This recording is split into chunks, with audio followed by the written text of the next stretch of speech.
Récemment, une prise de conscience a émergé, notamment à travers une carte blanche, signée par un collectif de 513 signataires représentant des membres d'associations, d'universités, du monde judiciaire et de la société civile. Celle-ci met en lumière la fragilité de notre démocratie. Monsieur Lambert, nous vous accueillons aujourd'hui pour discuter de l'initiative de la Commission Justice de la Chambre des représentants visant à intégrer dans le Code pénal l'article 548 portant sur l'atteinte méchante à l'autorité de l'État. En tant que membre de la Commission de Justice de la Ligue des droits humains, vous avez été signataire de cette prise de position. Votre commission se veut être un lieu d'échange, de vigilance et d'action veillant au respect des instruments nationaux et internationaux de protection des droits fondamentaux en matière de justice et de politique intérieure. Elle mène également des réflexions sur la sécurité et organise des actions d'éducation sur les enjeux liés à la justice et aux affaires intérieures. Le projet d'article en question découle de l'annulation d'un projet de loi proposant une interdiction judiciaire de manifester jugée attentatoire aux libertés fondamentales. Il dispose que l'atteinte méchante à l'autorité de l'État consiste, dans une intention malveillante et en public, à porter atteinte à la force obligatoire de la loi, au droit ou à l'autorité des institutions constitutionnelles en incitant directement à la désobéissance à une loi, mettant en danger la sécurité nationale, la santé publique ou la moralité. Monsieur Lambert, nous souhaitons profiter de votre expertise pour échanger sur ce projet d'article.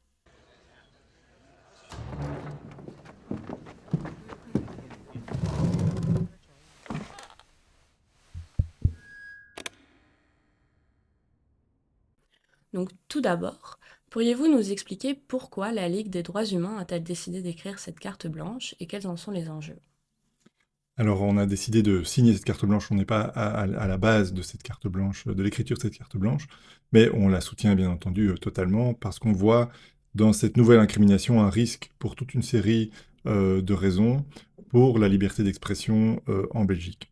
La nouvelle incrimination est en effet inquiétante en ce qu'elle est assez vague et en ce qu'elle pourrait porter atteinte à des moyens d'expression ou d'action de toute une série d'activistes en Belgique qu'ils et elles utilisent aujourd'hui. Et notre crainte est, dans la lignée de ce que vous avez dit sur l'interdiction préventive manifestée, de voir le champ démocratique se réduire, puisqu'on est dans un momentum pour l'instant depuis un certain nombre de mois et d'années, où il y a une remise en cause de moyens d'action de plus en plus importants à travers différents dispositifs législatifs ou réglementaires. Et donc on a décidé de soutenir et de promouvoir cette carte blanche, cette prise de position, aussi à l'égard du Parlement, du gouvernement et de la société civile dans son ensemble. Comme vous l'avez souligné, cet article est assez vague, mais pour vous, quel est vraiment le réel objectif qui est poursuivi ? Alors, c'est une bonne question parce qu'on ne perçoit pas très bien quel est le réel objectif. C'est-à-dire que cet article pose une série de problèmes. D'abord, en termes de nécessité. A-t-on besoin d'une nouvelle incrimination de ce type ? Puisqu'on a toute une série d'incriminations qui existent, qui vont déjà pénaliser le comportement qui est visé, en tout cas la manière dont on comprend le comportement qui est visé. C'est-à-dire que l'incitation à commettre une infraction, l'incitation à la haine, l'incitation à commettre un acte terroriste, tout ça est déjà pénalisé.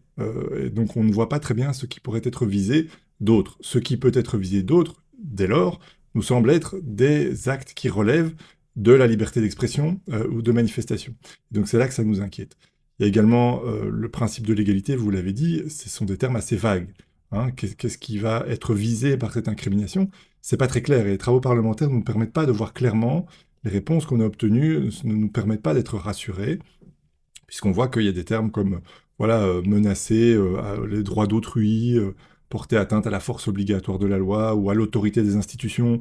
J'ai envie de dire, mon travail, quelque part, est de porter atteinte à l'autorité de la loi ou des institutions, puisqu'on critique évidemment les pouvoirs publics, et c'est tout à fait évidemment légitime dans un État démocratique. Alors, bien entendu, il y a des garde-fous, puisqu'on dit avec une intention malveillante, ce genre de choses, ce qui n'est évidemment pas notre cas, mais on voit là qu'il y a une porte ouverte à l'interprétation qui, pour nous, est risquée, pourrait poser une série de problèmes, et donc aussi en termes de proportionnalité, hein, j'évoquais la nécessité, la légalité et la proportionnalité, puisqu'on voit que pourraient être pénalisés des discours, même s'ils ne sont pas suivis d'actes. Donc, si c'est incité voilà, à une désobéissance, même s'il n'y a pas de suite à cette incitation, une pénalisation est possible. Et en outre, même si c'est contre une loi qui ne prévoit pas de sanctions pénales ou de sanctions pénales faibles, on va avoir un paradoxe dans lequel l'incitation pourrait être plus sévèrement réprimée que l'acte lui-même qui serait dénoncé. Donc, on voit là qu'il y a une forme de paradoxe et donc un risque, selon nous, pour la liberté d'expression. Mais étant donné tous ces faits que vous venez d'énoncer, comment est-ce qu'on peut accepter en fait un tel article soit imaginé parce qu'il met à notre sens en danger la démocratie? Mhm. Donc comment ça se fait en fait que cet article a été écrit et qu'il est autant discuté? Alors, là, vous me placez dans le champ des auteurs, question qu'il faudrait poser aux auteurs de ce type d'incrimination, mais ce que je peux imaginer et ce que je peux comprendre dans le chef des autorités, c'est qu'ils sont confrontés à une série de comportements problématiques, puisque on vient, comme vous l'avez dit en introduction, de l'interdiction préalable de manifester. Eh bien, voilà, on a constaté qu'en effet, des manifestations, des infractions sont commises, c'est une réalité. On l'a vu lors de la phase Covid, qu'il y a toute une série de manifestations qui ont dégénéré. C'était vrai avant, c'est vrai après également. Donc, je pense que les autorités partent d'un constat où il y a une série d'infractions qui sont commises. Donc, qu'est-ce qu'on fait? Comment est-ce qu'on réagit? Par ailleurs, des moyens d'action différents sont utilisés. C'est-à-dire que des militants, pacifiques je le souligne, utilisent d'autres moyens d'action parce qu'ils se rendent compte que le rassemblement sur la voie publique n'est plus aussi effectif qu'avant. Le type de manifestation classique, j'ai envie de dire, n'a plus le même effet. Et donc, ils et elles vont utiliser des moyens plus radicaux, même si je répète pacifiques, comme s'enchaîner à un lieu, sur une route, près d'un aéroport, pour voilà, faire passer un message et avoir un impact soit sur une entreprise ou sur des pouvoirs publics. Et donc ce mode d'action plus radicaux est très embêtant pour les pouvoirs publics, puisque bah, c'est légal quelque part, c'est pacifique, et donc ces gens ne font rien de pénalement répréhensible. Mais peut-être que les autorités confrontées à ce type de comportement se disent ben, on a besoin d'un moyen d'action pour éviter que ce genre de choses arrive, ça nous embête en fait, clairement. Et donc, voilà, peut-être ça explique l'adoption de ce type d'incrimination, mais ce qui pour nous est tout à fait critiquable, puisque si des gens ont recours à ce type de moyens, c'est qu'il y a une raison, c'est que les autres moyens d'expression ne semblent plus efficaces face à des problématiques extrêmement importantes, comme voilà, on peut penser à la crise climatique par exemple, mais on voit que toute une série de personnes se radicalisent dans leur mode d'action, hein. On peut penser aux actions dans les musées, ce genre de choses, parce que les pouvoirs publics ne prennent pas la mesure de l'urgence. Et donc, après avoir utilisé toute une série de moyens légaux, on va dire classiques, ben, ils et elles sont confrontés à cette ineffectivité et à la nécessité d'avoir recours à des moyens plus radicaux. Est-ce qu'on doit pénaliser ce genre de comportement? Selon nous, non. Il faut qu'on ait plutôt attention à ce que font ces gens, puisqu'on a de multiples exemples par le passé que la désobéissance civile, ce type d'acte, a un effet bénéfique pour la démocratie. Les gens, ces lanceurs d'alerte, ces gens qui désobéissent, le font de manière ouverte, publique, pour un objectif qui est noble, et donc on devrait plutôt que les pénaliser, les écouter un petit peu plus, je pense. Et pensez-vous que cet article entre en contradiction avec les droits énoncés dans la Charte européenne des droits humains? Et si oui, quelles pourraient être les conséquences pour la Belgique? Alors je pense qu'en effet, cet article entre en contradiction avec différentes dispositions constitutionnelles et internationales qui protègent les libertés fondamentales, notamment liberté d'expression, voire liberté de rassemblement. Et donc je pense qu'il y aura un recours en annulation qui va être introduit contre cette disposition, euh, soit par la société civile de manière plus large, encore à déterminer, soit pour mon organisation ou voire par d'autres également, puisqu'il y a toute une série d'acteurs et d'actrices de terrain qui ont recours à ces moyens et qui craignent de tomber en fait dans cette ligne grise, dans cette zone grise et d'être elles-mêmes pénalisées. Donc je pense qu'à relativement court terme, il y aura un recours en annulation et donc la Cour constitutionnelle va être amenée à se prononcer sur cette disposition et peut-être, on l'espère, soit l'annuler, soit l'interpréter, en tout cas donner un cadre qui permette d'éviter les incertitudes et de garantir aux moyens d'action pacifiques de pouvoir se poursuivre en Belgique. Si d'aventure des personnes étaient quand même pénalisé sur base de cet article, on peut craindre en effet d'être comment dire, d'être pointé du doigt par les instances internationales, soit des instances de contrôle comme des instances des Nations Unies. Hein. On a toute une série de conventions que la Belgique a signées donc qu'elle doit respecter, donc elle doit faire du rapportage pour montrer qu'elle respecte ses droits fondamentaux en Belgique. Donc on pourra avoir une série d'organes qui pointent l'État belge, soit des recours juridictionnels et donc des condamnations, des personnes qui se verraient condamnées sur base de cette incrimination pourraient alors, dans le processus, aller jusque devant les instances internationales, que ce soit la Cour de justice ou la Cour européenne des droits humains, des droits de l'homme, pardon, qui pourraient, alors, dans cette hypothèse, condamner la Belgique et la forcer peut-être, dans le meilleur des cas, on parle dans quelques années, mais à revoir sa législation pour éviter que on incrimine des expressions pacifiques, légitimes dans l'espace public. Et comment d'autres pays abordent-ils justement cette question de l'atteinte à l'autorité de l'État et quelles leçons pourrons-nous tirer de leur expérience? Alors, j'ai pas une connaissance très approfondie de ce qui existe à l'étranger.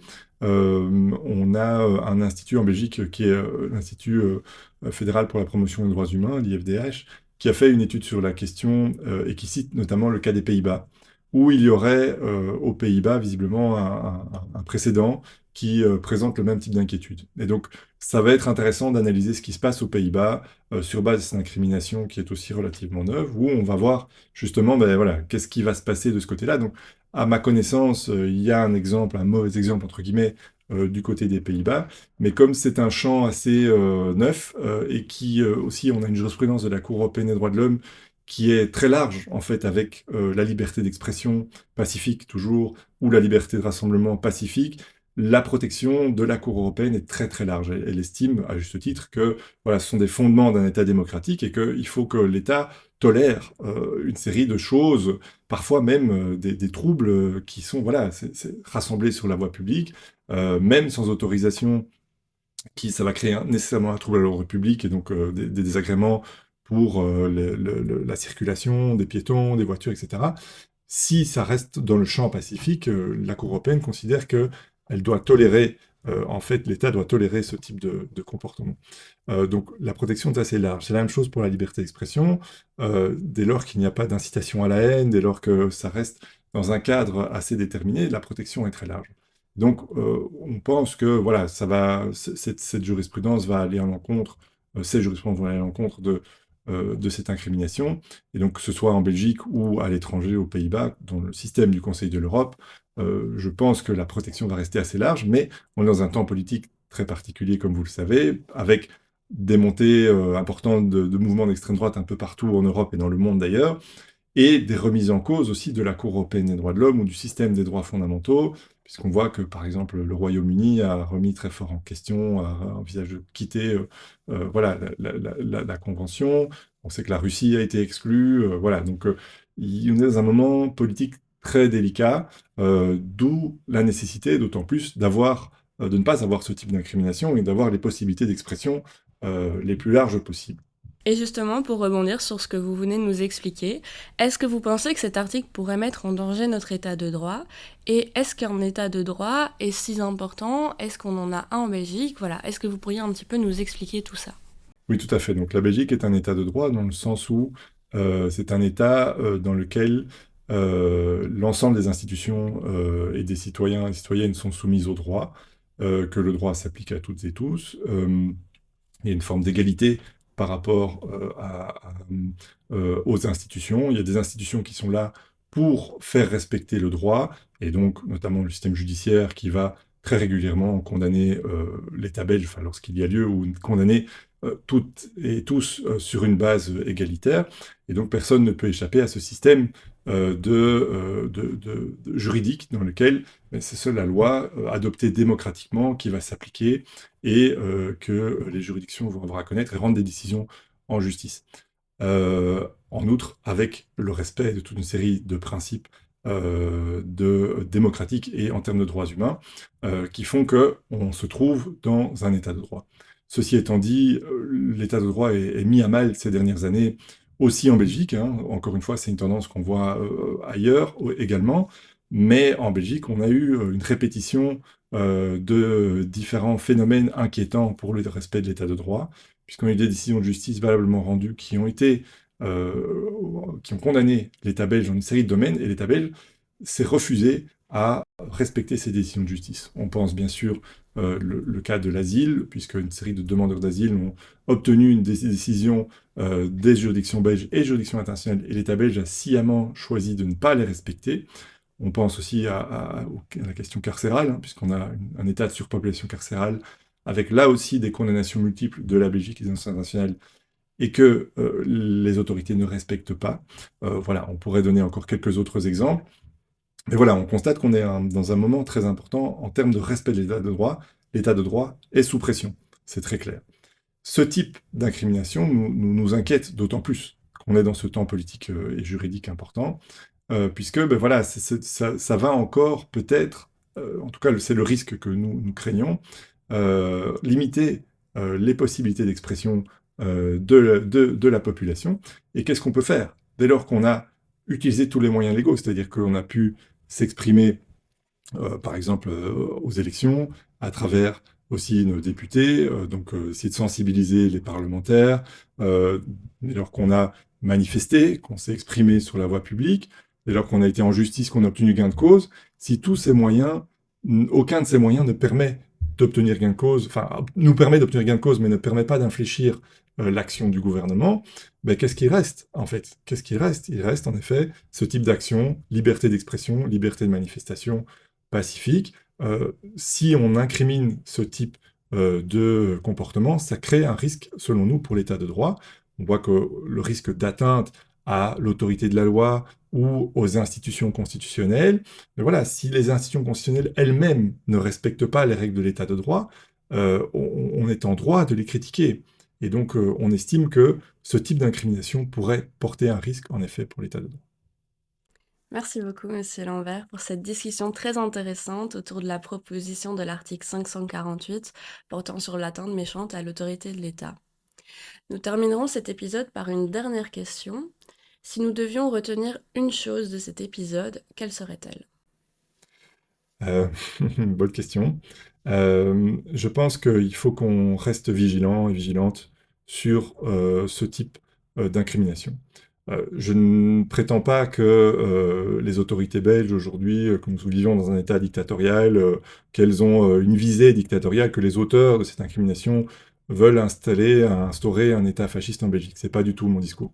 Mais il faut être prudent parce que c'est à travers ce type de mesures qu'on va restreindre le champ des possibles en termes démocratiques, et on ne sait pas de quoi l'avenir est fait. On va avoir voilà, une série de mouvements plus radicaux qui vont peut-être arriver au pouvoir dans peu de temps, et il faut qu'on reste sur nos fondamentaux, sur nos bases, que sont la liberté d'expression et la liberté de manifestation. Dès lors que c'est pacifique, il faut qu'on préserve ce type de comportement, qu'on ne les pénalise pas et qu'on les autorise, et qu'on est plutôt soit attentif à ce que nous disent les gens qui ont recours à ce type de méthode. Merci beaucoup, Monsieur Merci à vous. Lambert.